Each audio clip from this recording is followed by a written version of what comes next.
अपर्णा यादव इस समय भारतीय जनता पार्टी में है और समाजवादी पार्टी के ज़्यादा खिलाफ नज़र नहीं आती। यानी उनकी राजनीति जनता तक सीमित है, जनता की सेवा करना चाहती हैं, किसी और पार्टी को नीचा नहीं दिखाना चाहती। लेकिन समय समय पर जब बात आती है किसी बड़े मुद्दे पर, चाहे कोई नेता बयानबाजी करे तो उनके खिलाफ अपर्णा यादव बयानबाजी करने से पीछे नहीं हटती।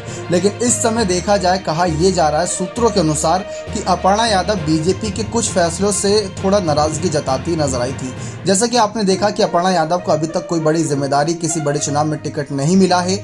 उसी को लेकर अपर्णा यादव लगातार बीजेपी के तमाम बड़े आलाकमान नेताओं से मुलाकात करती नजर आई और ये भी कहा है कि वो सब्र रखे बैठी हैं और बीजेपी से उम्मीद है कि बीजेपी उन्हें जल्द कोई बड़ी जिम्मेदारी देगी। कब देगी वो बात की बात है। लेकिन इन सब के बीच बात करें कि अपर्णा ने किस फैसले को ठुकराया बीजेपी के। दरअसल खबरों के अनुसार बीजेपी चाहती थी कि अपर्णा यादव इस बार लोकसभा चुनाव में अपने ही परिवार के किसी सदस्यों के खिलाफ चुनाव लड़े। यानी अखिलेश, डिम्पल, शिवपाल के किसी के भी खिलाफ, धर्मेंद्र यादव चाहे क्यों ना हो, किसी एक के खिलाफ चुनाव लड़ें या प्रचार का मोर्चा संभालें, ताकि वहां पर जो सैफई परिवार की पकड़ है, उस सैफई परिवार का हिस्सा अपर्णा भी है और वही मजबूती अपर्णा बीजेपी की ओर झुकाव मिलाए। लेकिन अब तक ऐसा नहीं देखने को मिला है कि बीजेपी के समर्थन में अपर्णा ने अपने ही परिवार के खिलाफ प्रचार किया हो या बीजेपी ने उन्हें कोई जिम्मेदारी दी हो। ऐसा नहीं कि बीजेपी ये नहीं सोच रही होगी। अलग अलग राज्यों में बीजेपी ने परिवार को एक दूसरे के खिलाफ खड़ा किया है, तो यहाँ पर भी कर सकती है। लेकिन अपर्णा ने शायद अभी तक इस फैसले पर मना कर रखा है और अभी हाल ही में मीडिया रिपोर्ट्स भी यही दावा कर रही थी कि अपर्णा नहीं चाहती कि वह अपने परिवार के किसी सदस्य के खिलाफ चुनाव लड़ें, चाहे वो मैनपुरी